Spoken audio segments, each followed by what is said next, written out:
Sunday. I'm not sure why I'm writing this down on paper and not on my computer. I guess I just noticed some odd things. It's not that I don't trust this computer, but I just need to organize my thoughts. I need to get down all the details somewhere objective. Somewhere I know that what I write can't be deleted or changed. None of that's happened. It's just everything blurs together here, and the fog of memory lends a strange cast to things. I'm starting to feel cramped in this small apartment. Maybe that's the problem. I just had to go and choose the cheapest apartment, the only one in the basement.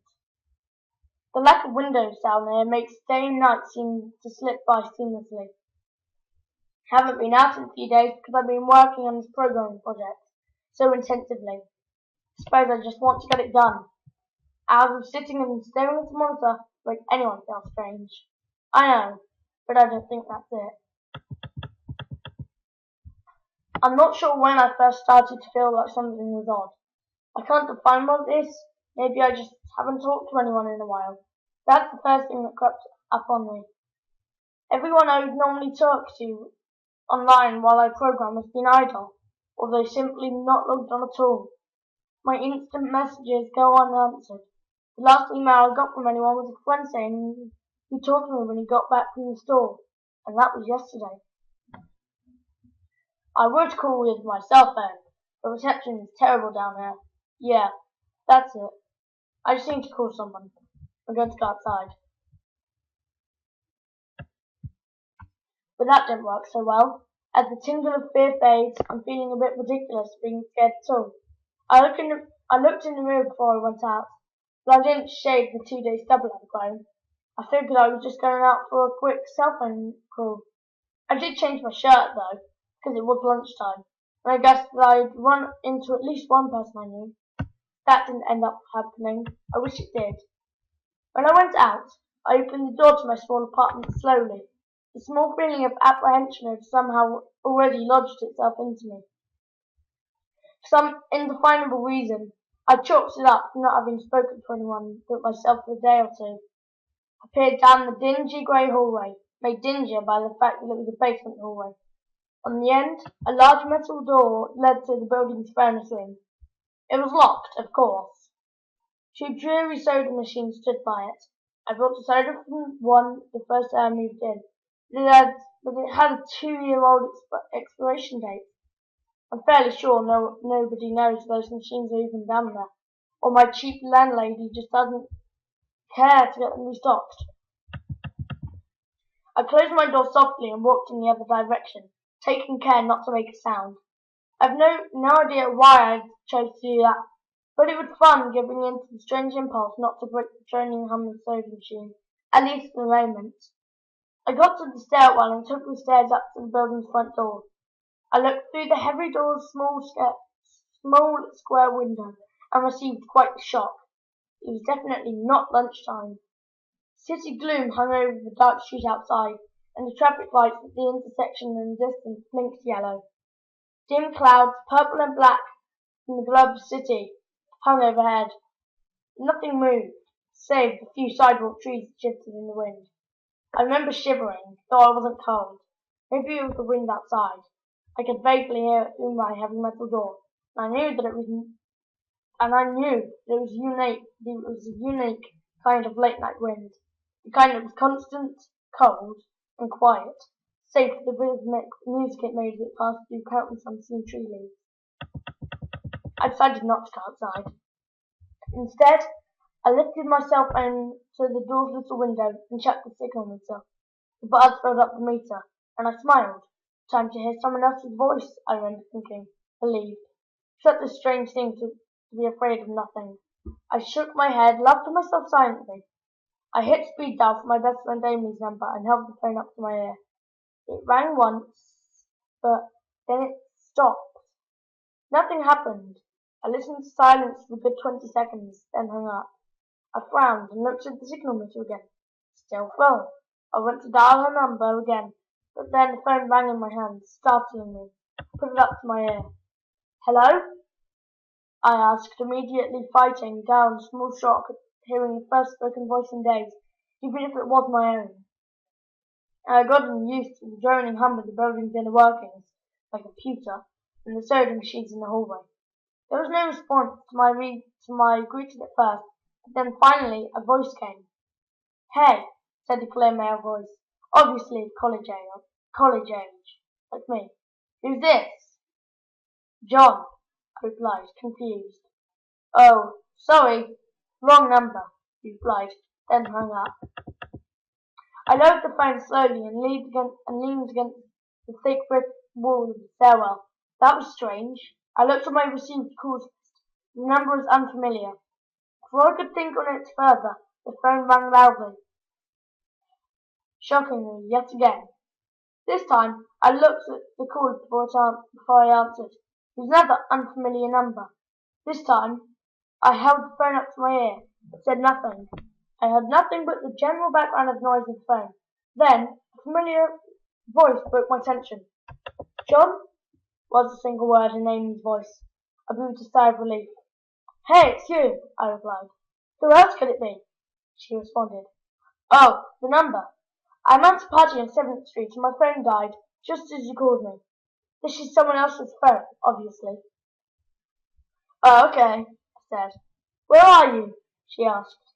My eyes glanced over the drab whitewashed cylinder block walls and the heavy metal doors with small windows. "At my building," he sighed. "Just feeling cooped up. I didn't realize it was so late." "You should come here," she said, laughing. "Nah, I don't feel like looking for some strange place by myself in the middle of the night," I said, looking out the window at the silent, windy street that secretly scared me just a tiny bit. "I think I'm just going to keep working or go to bed." "Nonsense," she replied. I can come get you. Your building is close to 7th Street, right?" "How drunk aren't you?" I asked light-heartedly. "I know where I live." "Oh, of course," she said abruptly. "I guess I can't get there by walking, huh?" "You could if you wanted to waste half an hour," I told her. "Right," she said. "Okay, have to go. Good luck with your work." I lowered the phone once more, looking at the numbers flash as the call ended. Then the droning silence suddenly reasserted itself in my ears. The two strange calls in the eerie street outside just drove home my aloneness in this empty stairwell.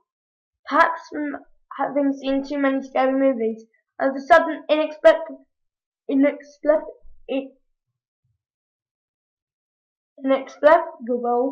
idea that something could look in the door's window and see me. Some sort of horrible entity that hovered at the edge of aloneness, just waiting to creep up on unsuspecting people that stray too far from other human beings. I knew the fear was irrational, but nobody else was around, so I jumped down the stairs, ran down the hallway into my room, and closed the door as swiftly as I could while staying silent. Like I said, I was feeling a little ridiculous for being scared of nothing, and the fear has already faded. Writing this down helps a lot. It makes me realize that nothing is wrong. It filters out half-formed thoughts and fears and leaves only cold, hard facts. It's late. I got a call from the wrong number and Amy's phone died, so she called me back from another number. Nothing strange is happening. Still, there was something a little off about that conversation. I know it could have just been the alcohol she'd had. Or was it even her that seemed off to me? Or was it? Yes! That was it! I didn't realize it until this moment, writing these things down. I knew writing these things down would help. She said she was at a party, but I only heard silence in the background. Of course it doesn't mean anything in particular, as she could have just gone outside to make the call. No, that couldn't be it either. I didn't hear the wind. I need to see if the wind is still blowing. Monday. I forgot to finish the writing last night. I'm not sure what I expected to see when I ran up the stairwell and looked out heavy metal door's window. I'm feeling ridiculous. Last night's fear seems hazy and unreasonable to me. Now, I can't wait to go out into the sunlight. I'm going to check my email, shave, shower, and finally get out of here. Wait. I think I heard something. It was thunder. That whole sunlight and fresh air thing didn't happen. I went into the stairwell and up the stairs, only to find disappointment. The heavy metal doors and little windows showed only flowing water, as torrential rain flattened against it. Only a very dim, gloomy light filtered in through the rain. At last I knew it was daytime. Even if it was a grey, sickly, wet day, I tried looking out the window and waiting for lightning to illuminate the gloom. The rain was too heavy and I couldn't make out anything more than vague, weird shapes moving at odd angles in the waves, washing down the window. Disappointed, I turned around, but I didn't want to go back into my room. Instead, I wandered further up the stairs, past the first floor and then the second. The stairs ended at the third floor, the highest floor in the building. I looked through the glass that ran up the outer walled stairwell, but it was that warped, thick kind that scattered the light. Not that there was much to see through the rain to begin with.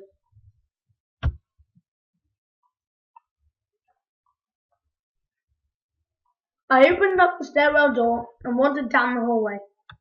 The 10 or so thick wooden doors, painted blue a long time ago, were all closed. I listened as I walked, but it was the middle of the day, so I wasn't surprised that I heard nothing but the rain outside. As I stood there in the dim hallway listening to the rain, I heard the strange fleeting impression that the doors were standing like silent granite monoliths, erected by some ancient forgotten civilization for some unfathomable guardian purpose. Lightning flashed, and I could have sworn that just for a moment the old grainy blue wood looked just like rust stone. I laughed at myself for letting my imagination get the best of me. Then it occurred to me that the dim gleam of lightning must mean there was a window somewhere in the hallway. A vague memory surfaced, and I suddenly recalled that the third floor had an alcove and an inset window halfway down the floor's hallway.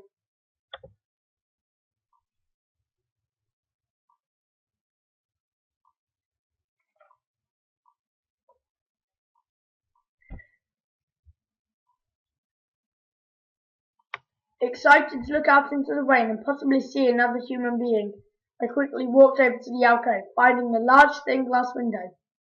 The rain washed down it, as with the front door's window. But I could open this one. I reached a hand out to let it slide open, but hesitated. I had the strangest feeling that if I opened that window, I would see something absolutely horrifying on the other side. Everything's been so odd lately, so I came up with a plan. And I came back here to see what I needed. Don't seriously think anything will come off it. But I'm bored and it's raining, and I'm going stir crazy. I came back to my webcam. The cord isn't long enough to reach the third floor by any means, so instead I'm going to hide it between the two soda machines in the dark end of my basement hallway. Run the wire along the wall and under my door, and put black duct tape over the wire to blend it in with the black plastic strip that runs along the base of the hallway's walls. I know this is silly, but I don't have anything better to do.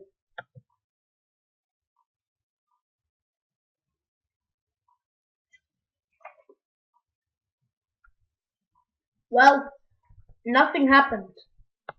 I propped open the hallway to stairwell door, steeled myself, then flung the heavy front door wide open and ran like hell down the stairs to my room and slammed the door. I watched the webcam on my computer intently, seeing the hallway outside my door and most of the stairwell.